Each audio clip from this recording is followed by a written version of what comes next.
Fiancé found out he had a 50% chance of getting his father's fatal disease, but refused to get tested because he said it would ruin his life. While I needed to know so we could plan our future and have together. My fiancé and I have been together for 5 years. He's the love of my life and I literally can't imagine being without him, so the thought of doing this is making my stomach roll. He was adopted and neither he nor his parents knew much about his medical history. A few weeks ago he met his biological brother for the first time and found out that his birth father had passed from Huntington's disease. There's a 50% chance that my fiancé also has the genetic defect that causes Huntington's, but he refuses to get tested. It's not the disease I'm scared of, it's the not knowing. If we know he'll get it, we can prepare financially, practically and emotionally. He says a positive test result will hold him back from living his life, but I feel like it's the opposite. How can we live with this giant maybe looming over us? How can I make smart decisions on where to live, how to budget or even whether or not to have biological children with this man, if I'm not allowed to have all the facts? So I've come to the decision that I have to break it off. I respect his decision, but I can't understand or accept it. I have literally no one I can talk to about this because it's his fucking secret and not mine to tell Edit. 1. I have to go to work now, but I'll try to continue responding throughout the day, especially to the comments that exactly mirror the dissenting voice in my head. I just want to clarify a few things up here. 1. I would not leave him if he tested positive for the defect. I would not leave him if he got sick. I just want a plan for us to be able to afford the best life and care for him if he does, which means we'd have to start immediately. 2. I don't want or need perfect children. That isn't realistic, but it is possible to avoid them being subjected to a 50-50 chance of having this disease. Of course there are alternative options, but again, they involve preparation and planning. I'm more than willing to take a full genetic panel as well. 3. Yes, one or both of us could get cancer or permanently disabled in an accident or any other number of things, but I've come to learn that you can't plan for every unpredictable thing life throws at you. This is the rare occasion that we do have the opportunity to prepare for. Essentially, it comes down to the fact that we're incompatible, regardless of how much we love each other. I'm a planner and he's very laid back. Until now these traits have complemented each other, but unfortunately they've brought us to an impasse that I don't think we can both move forward from happily. Edit 2, I'm floored at all of these responses, supportive and otherwise. At the very least, I feel validated that this is a complex issue with no clear and obvious answer. I've decided to take a few steps back. Those of you who brought up the fact that a few weeks is probably too little time for him to fully process his possible diagnosis have a really valid point. Just because I want to immediately jump into problem-solving mode doesn't mean it's necessarily the right thing to do here. So I'm not leaving yet at least, and hopefully never. I'm going to find a therapist to help me work through my anxieties and give my fiancé some space, not literal, to work through his, and then we'll revisit this conversation, hopefully with more patience on my part and willingness to act on his. Update 1, Hi, remember me. I posted earlier this year about my fiancé who was refusing to get tested for Huntington's after learning he had a 50-50 chance of having the genetic defect. Some of you gave me great advice and support, others the wake-up call I needed, and the rest of you, well, read it, gonna read it. I'm not sure if it was obvious, but I was not in a good place when I made that post. When I stress, I don't sleep or eat. For him it may have only been a few weeks to accept the situation, but for me it was a few long weeks of non-stop anxiety where I was lucky to get even an hour of restless sleep a night. I was plain exhausted on top of everything else and only began to consider leaving when I started to hit my breaking point. Anyway, we talked about it at length, we cried, we fought, we researched. I showed him empathy, we consulted with friends, family and specialists. We pressed pause for days or weeks when we needed a break from the whole damn thing, and in the end he agreed to have the test. Guys, to say we dodged an absolute maelstrom of bullets would be putting it mildly. He's negative both for developing the disease himself as well as the risk of passing it on. No matter what else happens, this is one area where he's assuredly safe. All of this said, once the euphoria faded, we decided it was necessary to put a hold on our engagement and take some time apart. I still love him with all my heart, but this was our first serious disagreement as a couple and it forced us to seriously reflect on ourselves and our relationship. Neither of our positions were wrong, but they were so disparate that there was no realistic compromise. I've spent the last few months traveling abroad and, other than a few texts, we haven't spoken much. But I'm home now and we have our second first date tonight. Wish me luck, Edit. I mentioned this a million times in my first post, but here goes again. I had no plans to leave if he tested positive.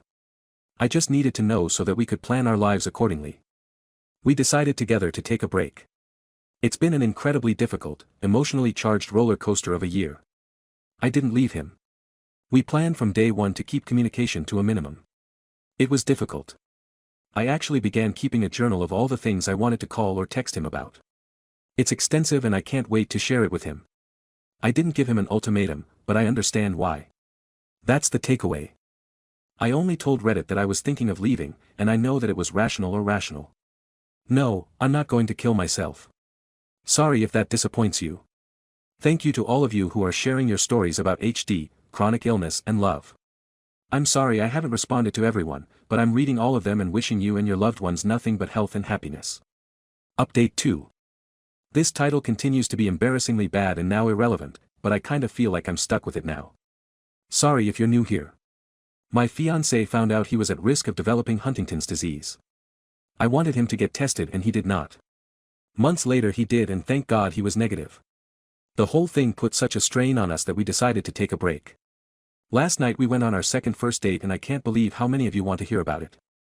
Of course I couldn't leave you hanging, but there are a few things I want to address first, so please bear with me for a few more sentences. It feels like many of you are determined for there to be a bad guy here, but please don't put this label on my fiancé. He doesn't deserve it. He's not a jerk, an asshole, or an ostrich. He's a man who was suddenly forced to face his own mortality. He had a very human response and I didn't make it any easier on him during those first few weeks. On that note, it's great that so many of you guys always react perfectly to every tough situation life throws at you. I'm sadly not like that. Sometimes I fuck up like I did by not initially giving him enough time to process. But I owned up to that, took several steps back and he forgave me. I don't know what else you want from me. Lastly, there are a lot of comments about how the obvious compromise was to just act like he had it. But you know what? It was the idea of living like he was dying that actually drove him get tested. He didn't want us to unnecessarily save half our paychecks instead of using them to enjoy life or deal with the complications of IVF if we don't have to or forego opportunities that didn't play nicely with the end-of-life care plans we'd be making. Essentially, he concluded in his words that the cat was already halfway out of the bag and it could come out, but it was never going back in. If he was positive, we'd be obsessing over every little thing being a possible symptom, but if we left things as they were, we'd be doing that anyway. That doesn't mean it was easy at all. We actually had to make a second appointment to get the results because he couldn't bring himself to hear them the first time, but that was okay. I was there for him the whole time to support him however he needed me to. Okay, I'm done with that. On to what you actually clicked for. Do you guys know the feeling of watching your favorite childhood movie for the first time in years and being nervous that it won't hold up or have the same magic you remember? That's kind of what I was feeling yesterday and I actually have to thank everyone jumping down my throat in the comments because you did a great job of distracting me from the butterflies in my stomach. Well, the magic was still there. We may have spent months apart, but it didn't feel that way at all. In fact, everything felt even better and more comfortable than when we parted. We felt like the happy couple we'd been back in January before this whole thing started. It was like there was a weight hanging over our relationship that was keeping us from actually moving forward, despite the good news, and it's finally been lifted. Before last night, I couldn't remember the last time anything with him felt bright and easy. But we're back, baby. I know the general consensus was that this was a dumb move, that we should have opted for marriage counseling instead of going our own ways for a bit. I'm not a relationship counselor. I'm not recommending this method to anyone. I don't know why it worked for us. All I know is that we were both so drained at the time and we each had the same gut feeling that a complete separation was what we needed. Our relationship had become far more exhausting than fun, and I honestly believe that we wouldn't have made it if we'd forced ourselves to work together to fix it again. Don't take relationship advice from me, but trust your instincts. You have them for a reason, and I'm sure you'll be happy to know that he wasn't sitting at home pining for me while I traipsed around Europe, not having sags with people. He was busy with his own adventure. He bought a car, we live in Manhattan, so that's a pretty big thing, and road tripped across the country. We stayed up all night sharing stories and pictures and telling each other about the people we'd met. It was absolutely amazing sharing our experiences with each other. I know it may seem like it would have been better if we'd done it together, but there was something really special about living it through each other's eyes. Anyway, we have the rest of our lives to travel the world together, because we're not breaking up. Suck on that people who were hoping he'd leave me. Look, we know, this new honeymoon period we're in won't last forever, but I really think we're prepared to handle whatever other challenges life tries to throw at us. Honestly, there's a pretty good chance. We've already gotten through the worst one, knock wood, but even if there's something bigger and badder waiting for us, I'm completely optimistic we'll be okay. So that's that we've officially reached the other side of our first major life issue together. Did either of us behave perfectly? No. Are we going to be perfect next time? Probably not. Are we 100% committed to combining our completely opposite ways of dealing with crises into a superpower designed to crush conflict like a 90s cartoon? Absolutely. Thanks for listening to my story. Everyone next story girlfriend tried to change everything about me by making me throw away my band t-shirts and demanding I ask for a promotion. So I had to hide my clothes at work and she called my boss behind my back. I, 30M, met my GF, 32F, earlier this year. We were fast friends within a month of meeting and dating. After a month official for 6 months or so, met her on a night out with some friends. We live separately, but she spends a lot of time at my house as it's nearer to where she works. When our relationship started really nicely, I felt like we just got on really well and she was very supportive of me as well. But recently she's been quite pushy about me making changes to my lifestyle and seems angry and disappointed with the results. The two big ones are my work and what I wear. As for my work, I work at the same store I've worked at since I was 16, it's just an easy job, pays my bills and I know how to do everything there. I'm basically a manager, without the responsibility of actually being a manager, as I don't want that level of responsibility for no extra pay. I also make money via stocks and cryptocurrencies, so I don't struggle for money. As for what I like to wear, I have many jumpers and t-shirts of an emo band my friends and I loved when we were young. I genuinely have like 50 or so that I wear a lot because it makes me happy and doesn't hurt anyone either. I admit I have a bit of a problem with anxiety. Familiarity helps me with it. Some family thinks I might have OCD, but I've never been diagnosed. My girlfriend a few weeks ago expressed frustration with my clothes, saying, I need to grow up and get new ones. She spends a lot of money to get whatever clothes are in fashion. I don't have a problem with that, as it's her money to spend and she isn't hurting anyone, but I don't know why she has a problem with my clothes. The argument was big but resolved and we went shopping and bought me some new clothes. They are actually quite nice and I like wearing them too. A few days later I was wearing a band t-shirt again because the new clothes were in the wash and she was really angry about it. I explained the new clothes were in the wash and it wasn't decided that I'd completely stop wearing the band stuff. She wouldn't talk to me for the rest of the day. The next day she had cooled off and explained that she thinks new clothes will help me grow as a person. We talked a long time and I eventually agreed to get rid of the band clothes. While I was packing them up, I started crying and she called me stupid and I asked her to leave. She came back a few hours later and we made up. I packed the boxes into my car and told her I was gonna donate them. She was really pleased and said I was making the right choice, getting rid of them. I didn't donate them, I took them to work and I'm keeping them there until further notice. My boss was confused, but understanding. I got back home and she ordered my lots of new clothes. She told me she understands it was upsetting, but I'd be better off for it that night. A few hours later, she wanted to talk about my work and why I'm not a manager. I explained to her that I don't want to be. She's been distant and only talks about how I should ask to be a manager. I've explained why I don't want to be and that I wouldn't even be paid more, nor is there a need for it at the store. She just keeps saying that I need to fight for a pay rise as well so I can treat us to nice things. I told her that isn't how it works and that I make money in other ways and that she has her own money too, so it shouldn't matter. She shouted at me that I'm useless and stormed out. My boss also told me. She called the store and asked him why I'm not a manager. After being upset and feeling useless for a few hours, I decided that I don't want to be with her. I realized I don't see my friends as much as I used to, because she likes to spend all our free time just us. I just don't feel happy with her anymore and feel like she actually acted differently when we started out, just to get close to me. She even said she loved all the band stuff when I first showed her. I think she may be right that new clothes might help me a bit. I genuinely appreciate that and like how I look in some of the clothes we bought. But I also liked how I looked in the band stuff and still think it wasn't over the top. I'd normally just wear jeans and a t-shirt or jumper anyway. I don't think it's as ridiculous as she said it was. I just thought of it as a wearable collection. People collect weirder things as well as this. I really don't like that. I lied to her about donating the band stuff. It felt horrible and dishonest. My boss and colleagues could tell something was off when I took the boxes into work. I try to be honest as I don't want to upset people. Anyway, I want to break up with her but I know it's gonna be difficult. She's good at talking me into stuff, but my mind is made up 100% on this. I'm still not sure when or how to do it, though I'm feeling really anxious about it, wondering if you guys can give me some advice or help. How can I be assertive about wanting to break up and not have her talk me out of it? Update some things I want to address. First, I work at the same place I have done for years because of my anxiety. I know how to do everything at my job and it helps me feel grounded and not worry. When I said I'm basically a manager, I mean that I do sometimes fill in shifts and responsibilities for them, and we have talked about me officially being manager before, but it's not what I want. I don't want to take my work home with me and never be able to switch off, like I see some of them do. That said, I do want to have some more ambition in my life going forward, and I am going to be looking at other ventures. My clothes, my band clothes, are now back at my house. I still have the new clothes we bought, as I paid for a lot of them, and I plan to continue wearing them too. I can see what she meant by wanting me to wear new clothes.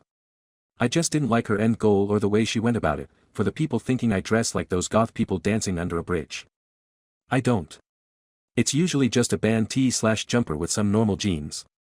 I'm not a teenager, just a 30 years old who still loves the same band. Haha. No hate to those dancing goths, I love that meme. Okay, so on to the main story. I took advice from some of the responses to the op. We lived separately, so there wasn't any issues with leases, but I did change my lock as I had given her a key a few months ago. As for the breakup, it didn't go well, but it did go at least. I was at home thinking of how to do it, which cafe/restaurant I was gonna do it in, etc. as she finished work and came to mind without any prior discussion, not out of the ordinary, to be fair. Either way, she could tell something was off, and because I'd been thinking about it all for hours, I was 150% sure I wanted to do it, so just did it here instead. I first told her that I had lied about donating my clothes and that I'd actually taken them to work instead. She was angry and calling me a liar and everything. I apologized for it and tried to explain that I felt a lot of unfair pressure to get rid of them when I didn't really want to, and my collection wasn't hurting anyone. I don't really feel that the argument was fair, and I feel that her actions made me lie to her. But I hate saying stuff like that, so I just left it and moved on. I then told her I was really annoyed about her calling my boss. She said she was sorry, but I should be a manager. I said that's okay, and she looked confused but accepted it, I guess. Then I just said I didn't want to be with her anymore because she actually had given me a second to speak. She looked shocked and asked me what I meant. I just said I didn't want to be with her anymore and that I wanted her to leave and would be changing my locks, but was open to calling, to messaging about picking up her stuff. She said stuff like we don't have to break up, but I kept saying my mind is made up and technically we already had. She called me pathetic as she walked out the door and slammed it behind her. This was the other day. I haven't heard from her, but I sent her a message about picking up her stuff. There isn't much of it here, so maybe she doesn't want to. Anyway, since then I called my boss to explain that situation and be wary of any contact from her. We've worked together for years and we're good friends, so he was very understanding and said if I need help in any way, he'll try to provide it. We go for drinks often with other colleagues, so I'll explain it all to them there, probably. As for me, like I said above, I do want to work on myself a bit, partly because of the things she said, but not for the same reasons, just for me to grow a bit in terms of work experience and fashion sense. I'll be buying more smart, casual clothes to wear as well. I don't think I'll ever fully stop wearing the band clothes, though. Hahaha.